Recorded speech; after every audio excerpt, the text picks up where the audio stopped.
ETF index mutual funds నేర్చుకుని stock మార్కెట్లో రాణించాలనుకుంటున్నారా? వెంటనే ఈ నెంబర్కి కాల్ చేయండి. హాయ్ హలో నమస్తే, welcome back to Suman TV. ప్రస్తుతం మనతో పాటు ఉన్నారు రామ్మోహన్ రావు గారు. నమస్తే అండి. నమస్తే అండి. రామ్మోహన్ గారు, ఇప్పుడు లవ్ బ్రేకప్ అయింది అనుకోండి, ప్రేమ విఫలమైతే మరి వాళ్ళ పెళ్ళి అనేది పేరెంట్స్ చేతుల్లోకి వెళ్ళిపోతుంది అని చాలా మంది యువత భయపడుతున్నారు, కొంచెం ఆందోళన చెందుతున్నారని అనుకోవాలి. దీని గురించి ఏం చెప్తారు మీరు? ముఖ్యంగా యువతకు అనేది బాగా తెలుసుకోవాల్సినటువంటి విషయం ఇది ఉండేది. ప్రస్తుత కాలంలో ప్రేమలు చాలా ఎక్కువైపోయినాయి. గతంలో కంటే కూడా ప్రస్తుత సమాజంలో యువత ఎక్కువ ప్రేమకే ప్రిఫరెన్స్ ఇస్తున్నారు అన్నమాట. యువతకు ప్రేమకు ప్రిఫరెన్స్ ఇస్తూ ఏమవుతున్నారంటే కొన్ని సఫలమవుతున్నాయి, కొన్ని విఫలమవుతున్నాయి అన్నమాట. సఫలమైనంత వరకు బాగానే ఉంటుంది, విఫలమైనప్పుడే వచ్చే సమస్య అంతా అక్కడే వస్తుంది అనమాట. విఫలమైనప్పుడు ఏమవుతుంది, అట్లా అబ్బాయి అట్లా అమ్మాయి ఇద్దరు కూడా బాధపడతారు. ఆ కారణాలు అంటే ఎన్నైనా కారణాలు కావచ్చు. అందువల్ల మొట్టమొదటిగా నేను చెప్పేది ఏంటంటే, ప్రేమించే ముందే కొద్దిగా జాగ్రత్త పడండి యువత. మీరు ఇష్టపడచ్చు అందరినీ, కొంతమందికి చూడంగానే ప్రేమించాలా అని చెప్పని అలా ఉంటుంది అనమాట. ఉండేది పాటలు కూడా వస్తుంటాను, చూసి చూడంగానే. కాబట్టి అలా పోకుండా కొద్ది రోజులు గమనించుకోండి ఎట్లా మంచిగా ఉన్నారా, మీ అభిప్రాయాలు కలిసినా లేదా అనుకొని. తర్వాత ఒకవేళ మేము పెళ్లి చేసుకుంటే ఎట్లా ఉంటుంది మా జీవితం అనేది అని కూడా ముందే బ్యారేజ్ చూసుకోండి. ఉండేది ఏమంటే ఇక్కడ ఎన్నో ఫ్యాక్టర్స్ వస్తాయండి. ఉండేది ఈ ప్రేమ సక్సెస్ చేసుకోవడానికి కానీ, ప్రేమ ముందుకు వెళ్ళడానికి కానీ ఎన్నో ఫ్యాక్టర్స్ వస్తాయి. వాళ్ళ ఫ్యామిలీ బ్యాక్గ్రౌండ్స్ ఉంటాయి ముఖ్యంగా. ఉండేది ఇద్దరు ఫ్యామిలీ బ్యాక్గ్రౌండ్స్, అమ్మాయి ఫ్యామిలీ బ్యాక్గ్రౌండ్ బాగుండి అబ్బాయి బ్యాక్గ్రౌండ్ పూర్గా ఉంటే ఖచ్చితంగా వాళ్ళు ఒప్పుకోరు. ఉండేది అలా విధంగా ఇక్కడే అబ్బాయి హై సొసైటీలో ఉండే అమ్మాయి లేకపోతే కానీ వాళ్ళు, ఎందుకంటే ప్రస్తుతంలో మా అబ్బాయికి అరేంజ్మెంట్ చేస్తే నాకు ఇంత కట్నం వచ్చి అంత కట్నం వచ్చేది, ప్రిస్టేజ్. కట్నం అని అనకూడదు అనుకోండి. ఇప్పుడు వేరే లాభాలు ఉంటాయి అని చెప్పి అనుకోవాలన్నమాట, కట్నం గురించి కాకుండా. కానీ అట్లా ఉండేది, మాకు ఆ పెద్ద సంబంధం వచ్చేది అనే దాంట్లో పోతున్నారు అనమాట. కాబట్టి ముందే మీరు ఎట్లా ఉంటుంది వాళ్ళు మా ఫ్యామిలీకి వస్తే, ముఖ్యంగా ఏంటంటే అమ్మాయిలు పెళ్ళైన తర్వాత వీళ్ళతో ఉండేది మన ఇప్పుడు ప్రస్తుత సమాజం. కానీ వాళ్ళ పాటికి వాళ్ళు జాబ్ చేసుకొని వెళ్ళిపోతారు, అది వేరే విషయం అనుకోండి. ఫస్ట్ ఆడ నుంచి ఆలోచించుకొని అన్నీ సరైనది అనుకున్నప్పుడే మీరు ప్రేమ లేకపోండి. అప్పుడు కూడా ఎన్నో కష్టాలు వస్తాయి, కానీ ఎదుర్కోండి. మీరు కొద్దిగా చిన్నగానే ఫంక్ అయిపోయి వీళ్ళట్టన్నారు అని చెప్పి అనుకొని విడిపోవద్దండి. ఎన్ని సమస్యలు వచ్చినా కానీ ప్రేమను సఫలం చేసుకోవడానికే ప్రయత్నించండి. నిజంగా ప్రేమిస్తే ప్రేమను సఫలం చేసుకోవడానికే ప్రయత్నించండి. కానీ ఏదో వాడు చెప్పినాడు వీడు చెప్పినాడు అనే వాటిల్లో మీరు పడకండి. ఉండేది చాలామంది అసూయతో కూడా మీరు మంచిగా ఉన్నారంటే అది అయిపోతుంది. ఇప్పుడు ప్రస్తుతంలో ఉండేది నేను ప్రేమించా అనుకున్నాను, వాడు ప్రేమించాడే, వీడు ప్రేమించాను, అట్లాంటివన్నీ ఎన్నో జరుగుతూనే ఉంటాయి. కాబట్టి మీరు అని లేకుండా ఏ జంట అయినా కానీ ప్రేమించినప్పుడు దాన్ని సఫలం చేసుకుని ప్రయత్నించండి. ఒకవేళ ఎట్టి పరిస్థితుల్లో ఏమైనా ప్రేమ విఫలమైతే మీరు మీ తల్లిదండ్రులకు సాధ్యమైనంత వరకు, తల్లిదండ్రులు కూడా అనుకోవచ్చు, మాకు ఏమైందిలే, నా కొడుకు ప్రేమించినాడు, అది అయిపోయింది, అట్లా అయిపోయింది, ఇంకేంది, నేను నా ఇష్టం వచ్చిన సంబంధం చేసుకోవచ్చు, నా ఇష్టం వచ్చినట్టు బెనిఫిట్స్ పొందొచ్చు, అట్లా ఎట్లా అని చెప్పి ఆలోచించద్దు. మీరు అలా చేసిన దానివల్ల వాళ్ళ జీవితము ప్రస్తుతానికేమో మీరు పేరెంట్స్ బాగానే లాభపడచ్చేమో, మీ సొసైటీలో మీ గౌరవం పెరుగుతుంది, ఎన్నెన్నో ఫ్యాక్టర్స్ మీరు ఆలోచించవచ్చు. కానీ వాళ్ళ జీవితం మాత్రము నాశనం అయిపోతుంది. ఏముంది, కొద్ది రోజులు ఉంటారు, పెళ్ళి అయిపోయిన తర్వాత మంచిగా అయిపోతారు అనే ధోరణి మార్చుకోండి. పెద్దలు ముఖ్యంగా ఆ ధోరణి మార్చుకోవాలండి. ఎప్పటికైనా కానీ వాళ్ళ లోపల అనేది అంతర్గతంలో వాళ్ళకు వేదన పడుతూనే ఉంటారు అన్నమాట. కాబట్టి అమ్మాయి అయినా అబ్బాయి అయినా కానీ ఇప్పుడు నువ్వు పెళ్లి చేస్తే ఆ అమ్మాయి జీవితం కూడా నాశనం చేసినట్టు అవుతావు, ఇంకొక అమ్మాయి జీవితం కూడా నాశనం చేసినట్టు అవుతావు అనమాట. ఆ పరిస్థితి రానివ్వకండి. ఉండేది కొద్ది టైం ఇవ్వండి. మీరు వెంటనే తీసుకొచ్చి చేసేస్తాం పట్టాట అన్నది ఉండదు. ఒకవేళ ఏ కారణాల వల్ల ప్రేమ విఫలమైతే కొంత టైం ఇవ్వండి వాళ్ళకు, 1 or 2 years 3 years వాళ్ళకి తీసుకుని టైం తీసుకొని. అప్పుడు వాళ్ళు పూర్తిగా ఒకరికొకరు ఒకవేళ సరే ఈ పరిస్థితి వచ్చిన చేసిన అనుకున్నప్పుడు అప్పుడు కావాలంటే మీకు సంబంధించినటువంటి సంబంధం చూసుకొని అట్లా చేసుకోండి. అందువల్లనే ఇప్పుడు వెంటనే ప్రేమ విఫలం కాగానే దొరికినాళ్లే మాకు అని చెప్పి తీసుకెళ్ళి వాడికి ఏదో ఒకటి కట్టబెట్టి చేసి వాళ్ళ జీవితం అయితే నాశనం చేస్తే ఫ్యూచర్లో ముగ్గురు జీవితాలు నాశనం చేసినట్టారు. ఒకవేళ ఇంకొక అమ్మాయికి కూడా మళ్ళీ పెళ్లి నలుగురు జీవితాలు నాశనం అయిపోతాయి అన్నమాట. కాబట్టి ఈ ఆలోచనలు మానుకోండి. ఎందుకంటే నేను ఎందుకు ఇవి చెప్తున్నానంటే అనుభవించి చెప్తున్నాను. అనుభవించి చెప్తున్నా, స్వయం అనుభవంతోనే చెప్తున్నాను నేను. నాకు ఇప్పటికేంటి ఇప్పుడు నాకు 67 ఏళ్ళు అండి. 67 ఏళ్ళు ఇప్పుడు నాకు ఉండేది. నేను ఎంబీబీఎస్ చదివేటప్పుడు అప్పట్లోనే సరే అనుకోకుండా ఇంకా లవ్ చేసుకోవడం జరిగింది. అప్పట్లో చదువుకునేటప్పుడే లవ్ చేసుకోవడం జరిగింది. ఎన్నో అనుకున్నాం అనమాట ఉండేదుర్క. ఎన్నో అనుకొని చేసుకోవాలా, కానీ ఎంత చేసుకున్నా కానీ మేము ఇట్లా ఉన్న ప్రస్తుత పరిస్థితుల్లో విచ్చలవిడిగా రెస్టారెంట్లకు పోయి సినిమాలకు పోయి అలాంటి ఉన్నా కానీ మేమైతే ఉండేవాళ్ళం కాదు. అంటే చదువుకోవాలా, బుద్ధిగా చదువుకోవాలా, బుద్ధిగా పాస్ ఒక స్టేజ్కి వెళ్ళాలా, ఆ తర్వాతనే పెళ్లి చేసుకోవాలా అని చెప్పనే దాంట్లో ఉన్నాం. ఆల్ ఆఫ్ సడన్ ఆ అమ్మాయికి ఒక పిడుగు లాంటి వార్త వచ్చి కూర్చున్నాడు అనమాట. మీ పేరెంట్స్ మన ఇద్దరికి చేసేసారు, ఎంగేజ్మెంట్ చేసేసారు, అట్లా అట్లా అని చెప్పని అంటే ఇంకా అమ్మాయి ఎంత ప్యానిక్ అయిపోతుందండి. ఎంత ప్యానిక్ అయిపోయి అవును అట్లా అని చెప్పని అస్సలు రావద్దు, నువ్వు మాట్లాడద్దు, చేయొద్దు, అసలు ఎట్లా ఉంటుంది ఆ పరిస్థితి చూడండి. అట్లాంటి యువత ఇప్పుడు కూడా యువత కూడా ఎంతోమంది ఫేస్ చేస్తుండొచ్చు అనమాట. అటువంటి సంఘటనలు అంటే జరిగింది నేను చెప్తున్నాను. అటువంటి సంఘటనలు ఎంతోమంది ఫేస్ చేస్తుండొచ్చు అనమాట. అలాంటప్పుడు ప్యానిక్ కావద్దు మీరు. అంత ఇదిగా ఉండి ఒకరికొకరు అర్థం చేసుకొని ఎంతో క్లోజ్గా ఉండి ఎన్నో కలలు కానీ ఎన్నో చేసుకున్న వాళ్ళు ఆల్ ఆఫ్ ఎ సడన్ ఒక 6 నెలలు కూడా కాదు, నిన్న ఉన్నది ఈరోజు చెప్తే ఎంత బాధపడ దాంట్లోనే ఎన్నో జరుగుతున్నాయి ఇప్పుడు ప్రస్తుత పరిస్థితుల్లో. అది యువత అలాంటి దానికి పోవద్దు. మీరు ధైర్యంగా ఉండండి ఉండేది. దానివల్ల మీకు చాలా చాలా ఇబ్బందులు పడతారు ఉండేది. ఎందుకంటే కొంతమంది సూసైడ్ చేసుకుంటారు, ఆ సడన్లో తట్టుకోలేక సూసైడ్ చేసుకుంటారు అనమాట. ఇంకా కొన్ని పరిస్థితులు తాగుడుకు బానిసలు అవుతారు ఉండేది. ఎన్నెన్నో ఇదవుతాయి అనమాట. అటువంటి పరిస్థితుల్లో ఏం చేశాను, సరే అని చెప్పి నేను తట్టుకొని నిలబడి, అంటే నేను నాది చెప్తున్నాను. నేను దానికి ఎందుకు నేను చెప్తున్నానంటే యువతకు దీనికోసం చెప్తున్నాను. నేను అనుభవించాను కాబట్టి చెప్పగానే మీరేమి డిప్రెషన్ చేసి వాస్తవం చెప్తున్నాను. చేస్తే నేను వెంటనే వాళ్ళ ఇంటికి వెళ్ళిపోయాను అనమాట. వాళ్ళ పేరెంట్స్ ఇంటికి వెళ్ళిపోయాను. నేను ధైర్యం చేసి అప్పటికి ధైర్యం చేసి వెళ్ళిపోయాను అనమాట. వెళ్ళిపోయి చేసి అమ్మాయి కూడా చెప్పలేదు, నేరుగా వెళ్ళిపోయాను. నేను వెళ్ళిపోయి వాళ్ళ పేరెంట్స్ను మార్నింగ్ వెళ్ళిపోయి కూర్చొని ఏమండి ఇట్లా వాళ్ళ ఇంక అప్పుడున్నా ఏముంది, లవ్ ఇవ్వంటారు, చదువుకొని పంపిస్తే మీరు లవ్ ఇవ్వంటారు, ఏమో కాదు అని చెప్పని ఆయన ఎగిరినాడు అనమాట. వాళ్ళ అమ్మ ఉండి కూర్చోండి మీరు ఇదేం కాదని చెప్పి మంచి కాఫీ ఇచ్చింది, చేసింది, అట్లా చేసింది. కాకపోతే అక్కడ వాళ్ళ చెల్లెలు ఉండేది అనమాట. నేను ప్రేమించిన అమ్మాయి ఒక చెల్లెలు ఉండేది అనమాట. ఎదురుగా ఆ అమ్మాయి కాలేజీకి పోతూ ఉండి, లేదు అమ్మాయి నాకు సపోర్ట్ వచ్చిందండి, లేదు నాన్న అక్క ఎన్నో లెటర్లు రాస్తే నేనే పోస్ట్ అనమాట. నాకు చాలా సంతోషం అయిపోయింది.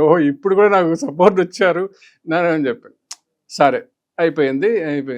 తర్వాత మేము ఎవరి పాటికి వాళ్ళు ఉన్నాము. కొద్ది రోజులు ఎవరికి కలుసుకోలేదనమాట. అంటే నేను చెప్తున్నానంటే ఎన్ని మలుపులు తిరిగినాయో చూడండి. మనది అప్పటికేమో ప్రేమ విఫలమైంది, కానీ ఆ తర్వాత మలుపులు అనేది ఎంతో. ఇంకా నేను మా పేరెంట్స్కి వెళ్ళిపోయాను. నేను కాలేజ్కి వెళ్ళడానికి నాకు లేదు, వెళ్ళిపోయాను. నేను ఇంటికి వెళ్ళిపోయాను అనమాట. ఇంటికి వెళ్ళిపోయి పేరెంట్స్తో కూడా చెప్పలేదు. 10 రోజుల వరకు పేరెంట్స్కి 20 రోజులు చెప్పలేదు అనమాట, ఇట్లా జరిగింది అని చెప్పాను. ఇంకా వాళ్ళు అప్పుడు పరిస్థితుల్లో ఇంకా ఉన్నది కదా, గడ్డం పెంచుకొని తిరిగి పిచ్చి వాళ్ళలాగా ఉంటారు కదా. అంటే కాకపోతే ఏంటంటే తాగుడు కానీ సిగరెట్లు కానీ అంటే అలవాటు చేసుకోలేదు. ఏదో పెంపకం వల్ల నాకు అవి రాలేదు అనమాట. ఉండేది అది దానికి సంతోషిస్తున్నాను నేను. ఉండేది వెళ్ళిపోయిన తర్వాత వాళ్ళు 10 రోజులకు ఎట్లా వాళ్ళు ఎట్లున్నారు ఏమని చెప్పని కనుక్కున్నారు. అప్పటికే వాళ్ళకు అబ్బాయి ఏమి చదువుతున్నాడు, మంచి సంబంధాలు వస్తున్నాయి, నాకు ఫైనల్ ఇయర్ అనమాట. నేను అప్పుడు ఉండేది ఫైనల్ ఇయర్, మంచి సంబంధాలు వస్తున్నాయి ఎట్టా అని చెప్పని అనుకున్నాం అనమాట. అంతే సరికి ఓపెన్ అయిన తర్వాత మంచి అంతే మంచి పని అయిపోయింది. ఏం చేసింది అనుకున్నాం, ఏదో పోనీ మీరు చేసుకున్నా మాకేం అభ్యంతరం లేదు, కానీ ఏం చేద్దాం, జరిగిపోయింది, పట్టింది, ఇంకేం పట్టించుకోకు నువ్వు పా అని చెప్పని.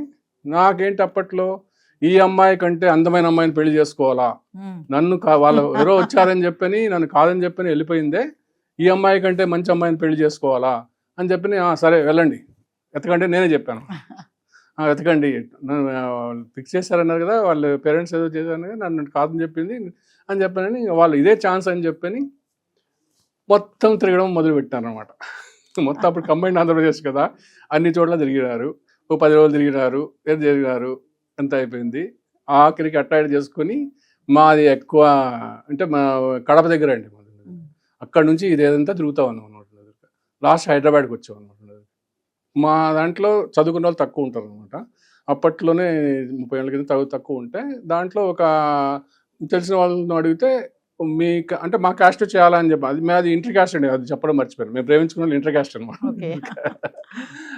దాంట్లో జరుగుతాయని చెప్తే వాళ్ళు ఏమన్నారంటే మీ అబ్బాయి ఎంబీబీఎస్ చదవండి, ఇక్కడ అంత చదువుకున్న వాళ్ళు ఎవరు లేరు, బీసీ కమ్యూనిటీ బ్యాక్వర్డ్ క్లాస్ కమ్యూనిటీలో అంత ఎక్కువ లేరు, కాబట్టి ఒక ఫ్యామిలీ ఉంది వాళ్ళు చదువుకున్న వాళ్ళు. సరే అని వాళ్ళ దగ్గరికి పోయినాం అనమాట.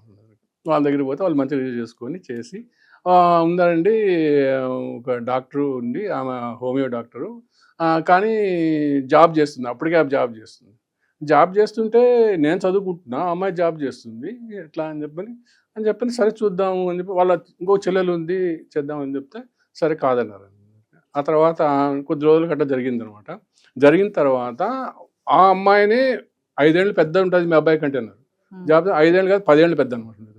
అప్పట్లో మనము నచ్చితే 10 ఏళ్ళైనా చేసుకోవచ్చండి, నచ్చకపోతే దాంట్లో జరగదు అనమాట. సరే వద్దని చెప్పి వచ్చేసాం అనమాట. వద్దని వాళ్ళు వెంటబడినారు అనమాట. డాక్టర్ సంబంధం వదులుకోలేక చేయలేక 10 ఏళ్ళు పెద్ద ఏందండి, అప్పుడు గాంధీ చేసుకున్నాడు, వీళ్ళు చేసుకున్నారు, వాళ్ళు చేసుకున్నారు, ఇది సరే అయిపోయింది. తర్వాత ఇక్కడ మళ్ళీ మొదలైంది అనమాట ఈ లవ్. వచ్చేసిన తర్వాత మా ఫ్రెండ్ వాళ్ళ మ్యారేజ్ ఒకటి కడపలో జరుగుతుంది అనమాట. కడపలో జరుగుతూ ఉంటే ఆ మ్యారేజ్కి కంపల్సరీగా నేను వెళ్ళాలా, ఆమె రావాలన్నమాట. చేసుకునే వాళ్ళు ఓకే, అందరూ వాళ్ళతో కూడా కడప కాబట్టి అందరూ ఒకే చోట ఉంటాం కాబట్టి వస్తుంది. అప్పుడు ఎస్కార్ట్ అనమాట, ఎక్కడ ఏం జరుగుతుందని నాకు ఒక ఎస్కార్ట్ ఇచ్చినారు, ఆ అమ్మాయికి ఒక ఎస్కార్ట్ ఇచ్చి పెళ్లిలో కలుసుకున్నాం అనమాట. ఇక్కడే జరుగుతుంది అనమాట, సినిమాల లాగా జరిగింది అనమాట. ఇక్కడే జరిగే విషయం జరిగితే పెళ్ళి అయిపోయింది. పెళ్ళి అయిపోయిన తర్వాత కింద భోజనాలు పెట్టేవాళ్ళు అనమాట. కింద భోజనాలు పెట్టేసిస్తే కూర్చొని ఉంటే ఆమె లడ్లు తీసుకుని అందరూ పెట్టుకుంటూ వచ్చి నా దగ్గరికి వచ్చి, కాలేజ్ ఎగ్గొట్టి ఎన్ని రోజులు ఉంటావు, ఎన్ని రోజులు తిరుగుతావు నువ్వు, కాలేజ్ ఎగ్గొట్టి ఎన్ని రోజులు తిరుగుతావు, కాలేజీకి రా, రేపు అయిపోయింది పెళ్ళి అయిపోయినాక రా కాలేజీకి అని చెప్పి అంటే లడ్డు కావాలా నాయన అట్ట పెట్టి వెళ్ళిపోయిన తర్వాత సరే అయిపోయిన తర్వాత మళ్ళీ కాలేజీకి వెళ్ళినాము. కాలేజీకి వెళ్ళిపోయిన తర్వాత అప్పుడు మాకు ల్యాండ్లైన్ ఫోన్లు అనమాట, సెల్ ఫోన్ లేవు. ల్యాండ్లైన్ ఫోన్లో ఒకసారి ఫోన్ చేసింది, ఒకసారి వచ్చిపోతావా అని చెప్పింది. వెళ్ళిన తర్వాత బోర్ను పట్టుకొని ఏడ్ చేసింది అనమాట. లేదు మా పేరెంట్స్ వాళ్ళు అతను మిస్లీడ్ చేశాడు, మా పేరెంట్స్ కన్ఫర్మ్ చేశారు, నువ్వు చదువుకో, ఇవన్నీ అట్లా లవ్ వాడు ఎవడో వచ్చి మిమ్మల్ని జస్ట్ డిస్టర్బ్ చేశాడు, మీకు ఎటేం చేయాలి, కానీ ఇట్లా కనుక చదువుకో అని చెప్పనేసి అందువల్ల మళ్ళీ మనము కలిసి ఉందాము, చేద్దాము, మళ్ళీ పెళ్లి చేసుకుందాం, మనం చదువుకు అయిపోయిన తర్వాత పెళ్లి చేసుకుందాము అని చెప్పని మళ్ళీ వచ్చింది. సరే అదే కావాల్సింది కదా మనకుండే దొరిక, అట్లా అని చెప్పి జరిగిపోతే అక్కడేమో పేరెంట్స్ వాళ్ళు ఇక్కడ హైదరాబాద్లో ఉండే వాళ్ళు 10 ఏళ్ళు పెద్ద వాళ్ళు ఫోన్ల మీద ఫోన్లు ఫోన్ చేసి ఎట్టో కూడా చివరికి అనేది వాళ్ళు రాండి మీ చిన్నమ్మాయిని అడిగారు కదా, మీ చిన్నమ్మాయిని చూస్తాము అట్లా ఇట్లా అని చెప్పని పిలిచారు అనమాట. పిలిస్తే సరే అని చెప్పని ఊరికే ఇట్లా అంటున్నారు అని చెప్పి ఏమైతే సరే వెళ్ళిరా అని చెప్పని చెప్పానంటే అక్కడికి వెళ్ళిన తర్వాత లేదు చిన్నమ్మాయి కాదు పెద్ద అమ్మాయి కానీ మళ్ళీ వాళ్ళు ప్లేట్ రాయించాను. సరే అని చెప్పి నేను ఉండకుండా వచ్చేసాను అనమాట. వచ్చేసిన తర్వాత ఇక్కడికి వచ్చిన తర్వాత కర్నూలుకు చదువుతున్నాను. కర్నూలుకి వచ్చిన తర్వాత మా పేరెంట్స్ కూడా మళ్ళీ హైదరాబాద్ నుంచి కర్నూలుకి వచ్చారు. నువ్వు ఎందుకు వచ్చేసావు, ఏదో ఉండదు అది, లేదు ఇట్లా జరుగుతుంది, మేము మళ్ళీ కలుసుకుందాము, మేము మళ్ళీ చేసుకోవాలనుకున్నాము అట్లా అని చెప్పానంటే సరే అయితే మేము ఇప్పటికి ఒప్పుకుంటాం, ఆ అమ్మాయిని రమ్మను పిలుచుకొని చెప్పని ఆ అమ్మాయిని పోయి మేము పిలుచుకొని, లేదు నేను పొరపాటు అయిపోయింది, నేను ఈయన తప్ప ఇంకెవరిని చేసుకోను, మాకు ఎగ్జామ్స్ అయిపోయిన తర్వాత చేసుకుంటాం అట్లా ఇట్లా అని చెప్పి అన్న తర్వాత సరే మంచిదే అని చెప్పని సరే మీ ఫాదర్ని ఒక లెటర్ నువ్వు కనుక్కొని ఒక లెటర్ రాయమ్మా మాకు, అది మాకు సంతోషంగా ఉంటుంది, ఒక లెటర్ రాయి మాకు సంతోషంగా ఉంటుంది అని చెప్పింది అనమాట. చెప్తే సరేలే నాకు అంతకంత సంతోషం అని చెప్పని వాళ్ళని అప్పటికే అత్తామామలు అని చెప్పిన కాళ్ళు ముక్కడము చేయడం అంతా అనుకొని నాకు చాలా సంతోషంగా ఉంది అట్లా ఇట్లా అనుకోవడం చేయడం జరిగిపోయింది. సెటకేళ్ళకి ఆమెను పెళ్లి చేసుకున్నారు.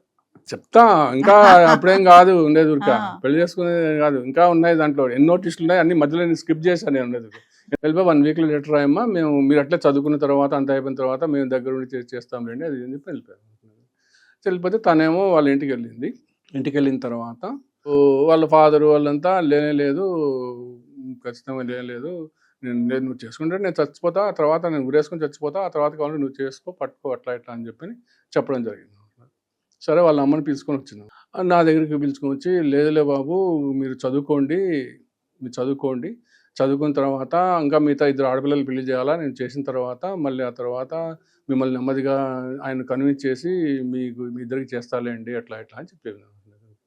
చేస్తా అని చెప్తే ఈ అమ్మాయి ఏం చెప్పిందంటే లేదు వాళ్ళంతా కథలు చెప్తున్నారు ఊరిక, అది అయ్యే పని కాదులే, ఉండేది కాదు, మా నాన్న కరెక్ట్గా చెప్పేసాడు, నేను ఎట్టి బస్సులో ఒప్పుకోను, నేను చచ్చిపోతా, కావాలంటే ఆ తర్వాత మీరు పోయి పెళ్లి చేసుకోండి అని చెప్పి అన్నాడు. ఇట్టటి పరిస్థితుల్లో ఇంకా నేను చేయలేనులే, ఇంకెందుకు ఆమె ఏదో నిన్ను ఊరిక మభ్యపెట్టడానికి చెప్తుంది, 4-5 ఏళ్ళు ఉండండి, పీజీ చేసుకోండి అది ఇది అని చెప్తాంది, అది జరిగేది కాదు అట్లా ఇట్లా అని చెప్పని ఆమె చెప్పి అప్పట్లో సినిమా డైలాగ్ లాగా నాకు ఏదన్నా అయితే నువ్వే వచ్చి నాకు అన్నీ చేసి నువ్వు చెయ్యి అది ఇది అని చెప్పి ఆ సినిమా డైలాగ్ కూడా కొట్టేసి వెళ్ళిపోయినా. వెళ్ళిపోయిన తర్వాత ఇంకా మా వాళ్ళకు మా పేరెంట్స్కి అవకాశం దొరికింది అనమాట.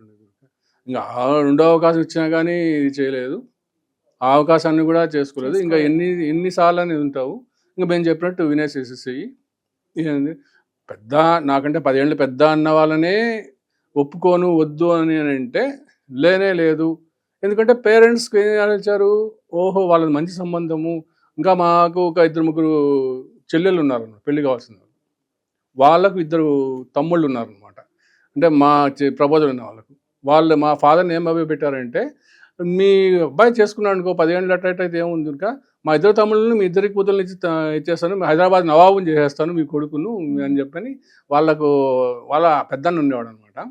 ఆయన అంత ఇదే చెప్పేటప్పటికి ఏ తల్లిదండ్రులకైనా కానీ ఏమవుతుంది, అబ్బా ఇంత ఇది నా కొడుకు బ్రహ్మాండమైన భవిష్యత్తు వస్తుంది, ఎంతకంటే ఏమి ఇది కాదు అట్లా ఇట్లా అని చెప్పి ఆయన ఆనందపడిపోయి నా పరిస్థితి ఏంటి, లేనప్పుడు ఎవరైతే ఏంటి, అంతే లేనప్పుడు నేను కావాలనుకున్నా, లేకపోతే ఎవరైతే ఏంటి. ఈ అమ్మాయి ఏమో బోరను ఏడుస్తుంది, నా వల్ల నువ్వు నీ జీవితాన్ని నాశనం చేసుకుంటున్నావు, నువ్వు నీకంటే 10 ఏళ్ళు పెద్దవాళ్ళను నువ్వు చేసుకుంటున్నావు అంటే ఏం చేస్తాం ఏముంది. అది నేను చెప్పొచ్చేది ఏంటంటే అలాంటి పరిస్థితి ఏ యువత ఇప్పుడు తెచ్చుకోవద్దు. ఎందుకు చెప్తున్నానంటే నా పర్సనల్ స్వీయ కథ ఎందుకు చెప్తున్నానంటే ఇటువంటి పరిస్థితి ఏ యువత కూడా తెచ్చుకోవద్దు, అమ్మాయి కానీ అబ్బాయి కానీ తెచ్చుకోవద్దు. ఎందుకు చెప్తున్నానంటే మా బ్యాక్గ్రౌండ్ పేదరికం బ్యాక్గ్రౌండ్ మేము వచ్చింది. ఈ అమ్మాయిది అంత రిచ్ కాదు, ఎంతో మంచి ఇది ఉంటుంది. ఎక్కువ వాళ్ళంతా పెరిగింది బాంబే అంటే పెద్ద సిటీలో పెరిగారు అనమాట. అప్పట్లో మా ఇంట్లో ఆ పల్లెటూరులో టాయిలెట్ వసతి కూడా లేదనమాట. ఇప్పుడు నేను ఆలోచించుకుంటే అవును కదా, నేను అప్పుడు అనుకున్నానే వాళ్ళు ఎట్టుంటారు, ఇప్పుడు పెరిగినాం మంచి సంపాదించుకున్నాం అది వేరే విషయం అనమాట. కానీ అందువల్ల మీరు ప్రేమించే ముందు ఇలాంటి బేరే చేసుకోండి, మంచిగా వాళ్ళు ఉంటుందా లేదా, మనం ఉంటే మన ఇంటికి తీసుకొచ్చి ఉంటా లేదా అని అనుకొని మీరు ఇట్లా ప్రేమ వివరమైనా కానీ ఈ దాంట్లో యువత అర్థం చేసుకోవచ్చు. ఎంత మనోవేదన చెందుంటాను నేను ఇప్పటికీ ఇన్ని సంవత్సరాలైనా కానీ నేను ప్రతి ఒక్క అంశం గుర్తుపెట్టుకొని చెప్తున్నానంటే ఎంత ప్రేమిస్తే అంత గుర్తుంటాయో చెప్పండి. అది యువత అర్థం చేసుకొని ఆ ప్రేమను అలా మీరు సఫలం చేసుకోండి.